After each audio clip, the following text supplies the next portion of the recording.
How's going on, everybody? It's me, the one that loves cartoons, and in today's video, well, I'm gonna be talking about a cartoon. So, Scooby-Doo is no stranger when it comes to crossovers.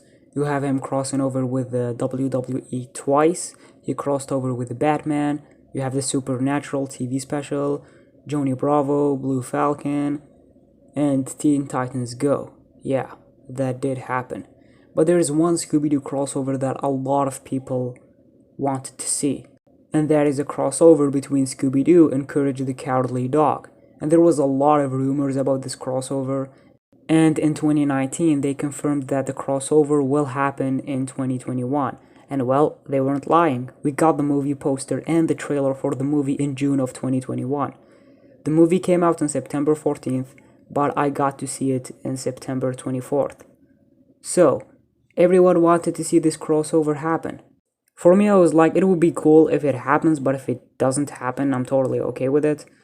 But I'm still very happy that the crossover exists. As a kid, I grew up watching Scooby-Doo, but I also used to watch Courage the Cowardly Dog as a kid on Cartoon Network. And it's a very weird show. There are a lot of disturbing episodes. Sometimes you wonder why this show is for kids. Because it just creeps you out. Watching it as a kid, yeah, there were a lot of weird episodes that I watched as a kid. It came a time where they stopped airing Courage on Cartoon Network, so when it stopped airing, I stopped watching the show, but I never forgot about it. So to see Courage the Cowardly Dog back again was just really cool. And also to see two of my childhood shows, Scooby-Doo and Courage, have a crossover was just really cool. So I'm very happy that the crossover exists. So let's talk about Scooby-Doo meets Courage the Cowardly Dog straight out of nowhere. The good and the bad. So let's go. I loved seeing Scooby and Courage interact with each other. It really put a smile on my face. Seeing Courage and all of the other characters back again was just really awesome. I really loved it. I love the first part of the movie where they unmasked the monster, but then Scooby ran away because of a sound, because of a mysterious sound, and he's the only one who could hear it. So yeah, he left the others. I really liked the part when the gang went after Scooby and let the clown on his own. It gave me Be Cool Scooby-Doo vibes, with Captain Cutler escaping after being caught, cause the gang left him on his own, cause they were very bored. They never even unmasked the guy in that show. So yeah, I love that they kinda paid an homage to it, with the gang leaving the clown after they captured him. Like, they just didn't care, they just left and let him on his own, and he escaped with all of the money. So yeah, I love that part, it was very funny. And yeah, we got to see him later on the movie, so I like that. Vilma is supposed to be scared of clowns, but we didn't get to see that at the beginning of the movie, because it's kinda something consistent in Scooby-Doo. In What's New Scooby-Doo, we had an episode where she's afraid of of clowns, and in Be Cool Scooby-Doo, same thing, she was afraid of clowns. So I wish at the beginning of this movie we had Velma, I don't know, hiding behind Fred's back, because it's a clown and they're gonna unmask him. So yeah, so I wish they did that just for continuity. So yeah, I loved seeing Muriel and Eustace again. And I love the interactions between Shaggy, Scooby, Courage, and Eustace. It was very fun. I loved Muriel's riddles, and Velma always didn't know the answer. Really love that part. Like, whenever Muriel was telling a riddle, me and my friend were pausing the movie so we could figure out the answer. There are some very funny moments in the movie, like when Fred said that there's an overgrown cicadas monster chasing them, and Muriel said you can call him Eustace. That was very funny. The iconic stupid dog line from Eustace is back. So yeah, really love that. I really laughed at that knock knock joke that Eustace told to the mayor that he never voted for him. Like, that was very funny. Eustace was savage in this movie. I really loved the part when Eustace was rapping, when everyone started giving him gold. I also really laughed at that part where Velma's tablet and Courage's computer fell in love with one another. And I like that Shaggy and Scooby wanted to get rid of their fears. It's just that we got that arc before in Scooby-Doo 2 Monsters Unleashed, with Scooby and Shaggy trying to conquer their fears and trying to prove themselves that they belong in the gang. I also loved the part where they acknowledge that there's always a part where Shaggy and Scooby refuse to continue solving the mystery, and that Fred, Daphne, and Velma have to give them Scooby snacks. Really like that part. Muriel is kind as usual. I really loved her in this movie. She's one of, if not the kindest cartoon character I have ever seen. I love that whenever Shaggy, Scooby, and Courage get scared, they use Courage's style of him getting scared with over-the-top expressions. I really predicted in the movie that Shaggy will get kidnapped right after giving his speech to Scooby and Courage, so yeah. Again, I love the dynamic between Scooby and Courage. I loved the part where Muriel gave them Courage snacks.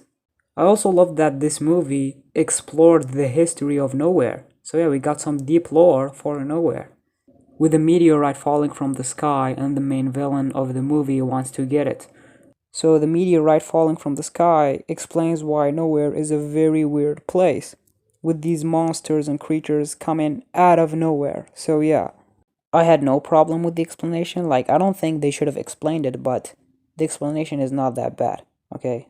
So yeah, I like the explanation of why Nowhere is a very weird place.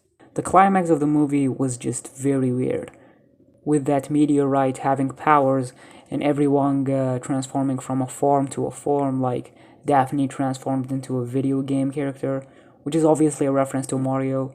Yeah, and Courage really shined at the end. Courage really grew as a character, literally, with defeating the villain on his own. With, of course, the help of the meteorite power, he became giant. He took Shaggy's words with him. I love the developments that Courage had in this movie. He used to be this cowardly dog, but he was brave enough to defeat the big bad guy of the movie. So the main villains turned out to be characters from the show, so yeah. I loved that Nowhere has a museum of the creatures that Courage encountered in the show.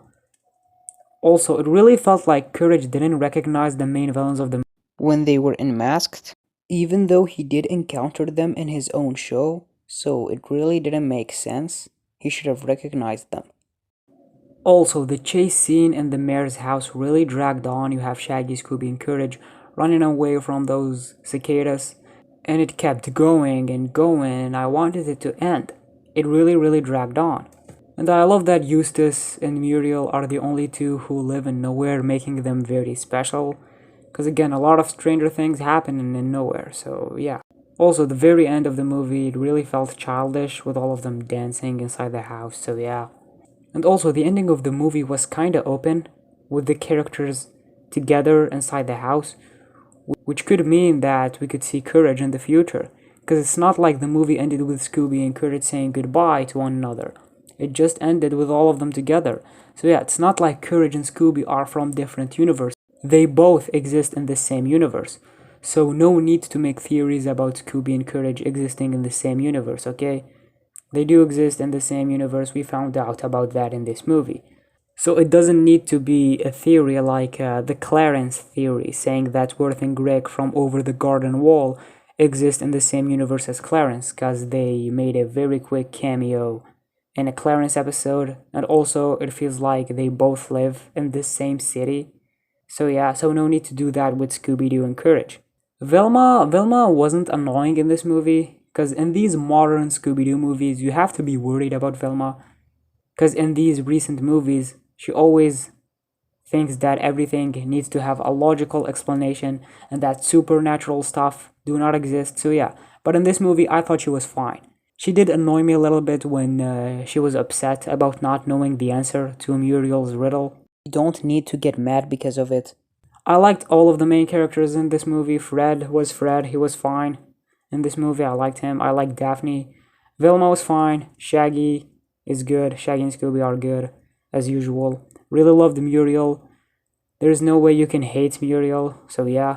I liked Eustace in the movie. He really made me laugh in some scenes.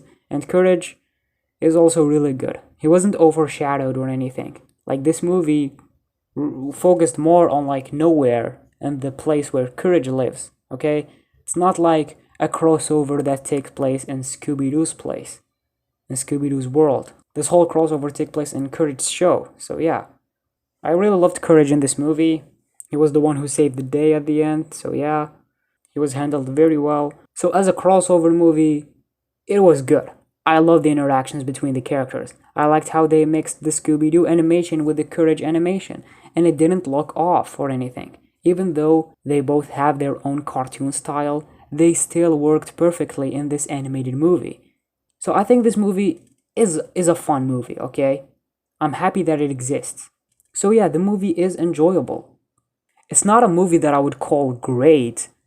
I don't hate it, but I won't say it's like one of the best Scooby-Doo movies. So yeah, it's a fun Scooby and Courage movie, okay? A crossover that we all wanted to see, and it did not disappoint. It's a good crossover movie. They've checked all of the boxes.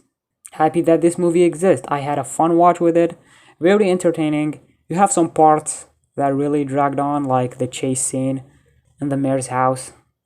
Again, that scene just really kept going. So yeah, I'm not gonna call this movie a great movie. It's not one of my favorite Scooby-Doo movies, but I think it's the best Scooby-Doo crossover we ever had. But yeah, loved this Scooby and Courage crossover. Happy that it finally happened. Everyone wanted to see it. I feel like it did live up to the hype. So yeah, I love this crossover. The movie is very entertaining. Really had fun watching it. Love the interactions between Scooby and Courage. Love the interaction between all of the characters. Like if you grew up with Courage and you grew up with Scooby-Doo, then this movie is a must watch. Happy that it exists. We finally got this crossover that everyone wanted to see. So yeah, this movie, yeah, it's enjoyable. I had a fun time watching it. So I like this movie. And rest in peace, T. White, the voice actress of Muriel. This movie is the last time hearing her play Muriel. So yeah, this movie is the last piece of T. White. So yeah, she played the kindest cartoon character I've ever seen. And in this movie, she did a wonderful job. And I'm happy that we get to hear her play Muriel for one last time. So what do you guys think? Do you guys love this movie or do you hate it? Leave your thoughts down in the comments. I like it. I think it's good. Had a fun time watching it. I think it's the best Scooby-Doo crossover. Just love the interaction between Scooby and Courage. Love the interaction between all of the characters. Muriel, Eustace. It's a very fun Scooby-Doo and Courage crossover movie. So I'm done. Thanks for watching the video. And now I have a question for you guys. Which duo you think is the best? Scooby and Courage or Scooby and Scrappy? Let the battle begin.